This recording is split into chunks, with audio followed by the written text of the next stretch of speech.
Well, thank you very much. The Varsity Club does great work, and it's a privilege to be here. Now, I got to watch this group, men and women, develop from the very beginning. When Bill was first looking at the folders and recruiting the people that made up this era, who made it great. I got to watch Harry and Bill work together just from a few feet away, doing my best to soak up as much as I could of what they were doing and how they were constructing this. And for anyone who's knew Harry, I felt so lucky, as I know many of us did, to be part of his boathouse, part of his effort, and to take in the competitive drive and spirit. But I have maintained something that some of you may remember, that I feel that this group, this era, embraced completely. Because if you look at this era and you see the unique paths so many of you have taken, outside of just success in sports and success at Harvard as oarsmen, I would like to, give me a second here.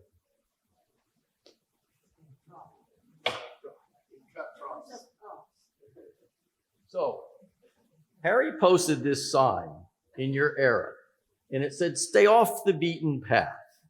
Malcolm remembers it quite well, because maybe Malcolm was the only one walking down to the boathouse in the mud. But this captures for me a lot of Harry, and the stay off the beaten path, do not track mud into Newell. And I've held on to this since 2003, and it's been part of our shop. And I had to bring it tonight just to remind you, because I recall that this was posted in your era. So there you go.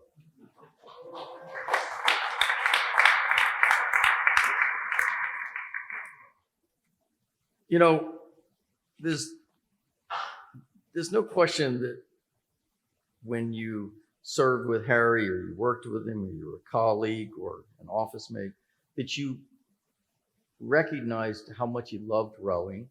He loved the competition, the training, the outdoors. Didn't matter what stars were out that night. When it was 5 o'clock in late November, there may be something new.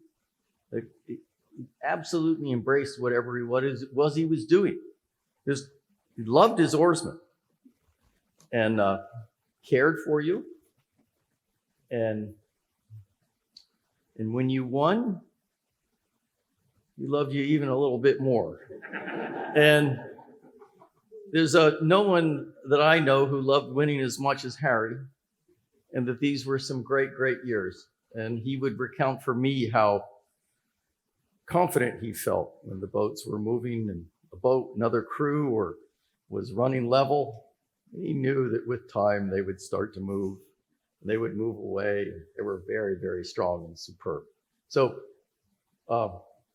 my hat's off to all of you.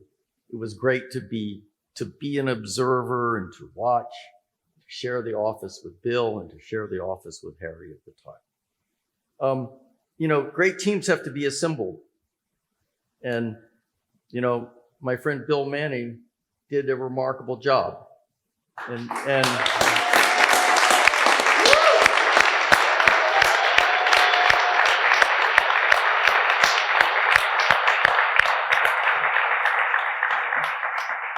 a few years before this era, Woody Holtzaffel had rowed for the crew. And I remember Bill talking about Woody's younger brother. He never said little brother, because Aaron Holtzaffel, he was twice Woody's size. He was a wrestler primarily, an all-around sort of sports athlete. And I just remember the discussions about this fellow, and what an inspiring choice. And I picked him out because he's done service work. He's so far off the beaten path. He served in Africa. He's done remarkable things with his life. And he was a great leader, as I've learned from Malcolm Howard and from Aaron himself, as he's worked with our captains today on how they put this era together and what they did. So I want to make sure that that Bill gets credit for what Aaron Holtzapfel and what an inspiring choice that was to make sure that who was a young man at the time, that he had his opportunity to be here and to lead the group as he did. So, Bill, well done.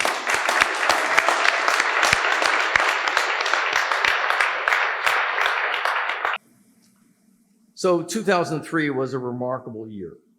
And I remember all of the energy in the boathouses and how exciting it was.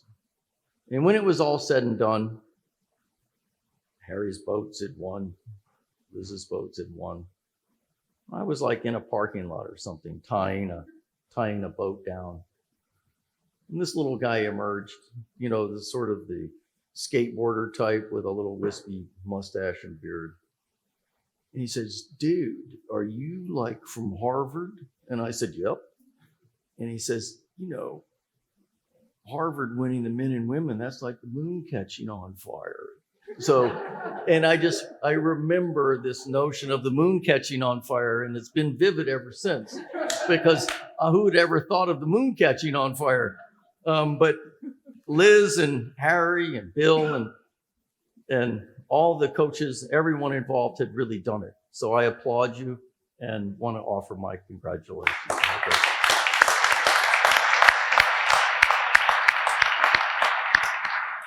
So I'm going to introduce Mike Bloomquist, and if you know Mike Bloomquist, it's impossible not to love this guy. He's just loves his rowing and loves friendship and slaps you on the back, and it is always great to see him. And then Justin Bosley. Now Justin stands out for me because here's a guy who had some injuries, and I remember Harry waiting for him to figure out to put himself back together, because he knew what Bosley was capable of, healthy.